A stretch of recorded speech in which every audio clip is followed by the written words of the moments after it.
l'un des plus beaux métiers du monde, Jean-Bernard Catella. C'est notre reporter en fil rouge depuis 6 heures ce matin sur France Bleu et France 3 Rhône-Alpes, parce qu'en plus, vous avez des photos de l'endroit où on se trouve ce matin à Montbron-les-Bains, dans les Hautes-Baronnies. On a fait à peu près tout ce qu'on pouvait faire. Oh, il y a d'autres choses qu'on pourrait voir, évidemment, Jean-Bernard. Là, vous avez trouvé la maison de Marguerite, pour terminer aujourd'hui. C'est beau, hein? Oui. C'est beau, hein? Elle s'appelle vraiment Marguerite. Alors, pour celles et ceux qui auront la possibilité... la maison de Marguerite. Je suis avec Sophie Michel, la propriétaire de la maison de Marguerite. C'est une maison d'hôtes et gîte de charme. C'est vrai qu'il faut pouvoir accueillir les nombreux touristes qui viennent ici. Alors, on a 2 villages vacances. Il y a des résidences, une résidence hôtelière, un château, camping. Et puis, il y a les gîtes, de nombreux gîtes. Mais moi, je suis tombé sous le charme de ce gîte, la maison de Marguerite. Pourquoi de Marguerite, d'ailleurs, Sophie? Alors, Marguerite est la dernière bergère à avoir vécu dans cette maison il y a encore une trentaine d'années. Vous l'avez entendu? La dernière bergère. C'est une maison absolument fantastique. Vous pouvez nous la décrire? C'est une ancienne bergerie, belle bergerie. Hein. Exactement, c'est une bergerie de la fin du XVIIIe siècle où se mêlent les pierres, le bois, la nature, tout ce qu'il y a de plus charmant dans les anciennes maisons. Avec le portail qui vous accueille derrière, une petite charrette, enfin ouais, c'est beau, hein, c'est beau, les cyprès. Et puis Sophie, c'est un parcours un peu particulier. Vous êtes une pièce rapportée, comme on dit dans la région. Vous êtes arrivée ici il y a 4 ans, un petit peu un coup de cœur, une reconversion. Exactement. Donc en 2018, on a fait le choix de changer de vie, donc avec mon mari et mon petit garçon qui à l'époque avait 4 ans. Et on a voulu avoir une vie, un peu plus douce.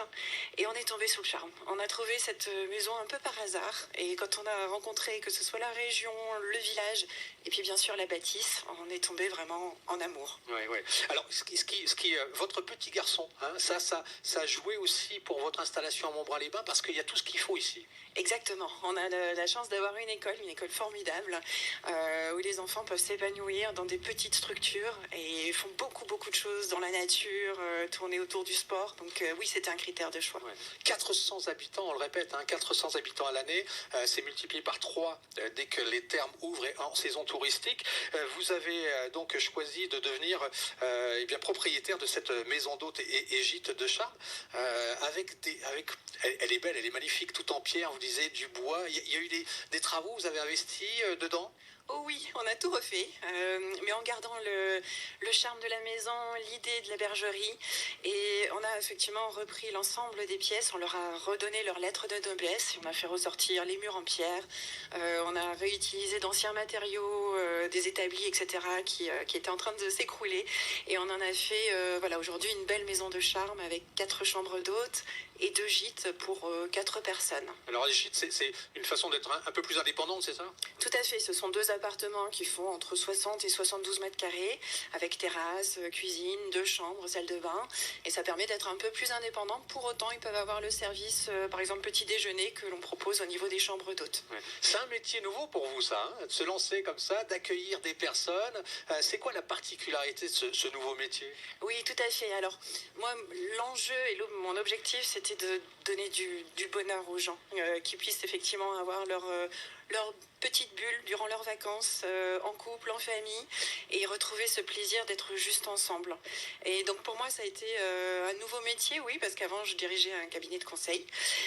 Et aujourd'hui, l'idée d'accueillir des gens, de leur offrir un bon moment chez nous, de partager des choses avec eux, de leur offrir des gâteaux faits maison, des confitures faites maison, etc.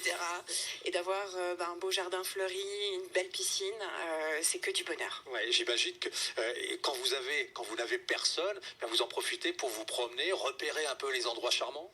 Oh oui, et il y en a beaucoup autour de chez nous. Donc on est fan de randonnée, donc on va découvrir les différents endroits pour pouvoir les conseiller ensuite à nos hôtes. Mais aussi les villages perchés, les choses à découvrir dans les petites villes, etc.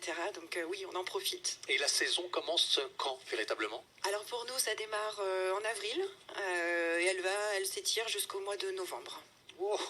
Voilà, mais vous ne vous rêvez plus jusqu'au mois de novembre. On se retrouve en novembre, hein, Philippe? Ouais, moi j'essaie de réserver déjà 2-3 semaines là, pour le mois d'avril, je vous le dis, je suis en train de réserver. Ouais. Songe d'une nuit d'été. Le nom du gîte, de la chambre. Songe d'une nuit d'été, Philippe a réservé cette chambre-là. Voilà. Maisondemarguerite.com pour celles et ceux qui veulent avoir des images. Hein, c'est magnifique. Moi, je me mets là. Merci à tous les deux. Voilà. Merci Jean-Bernard pour ces belles rencontres également.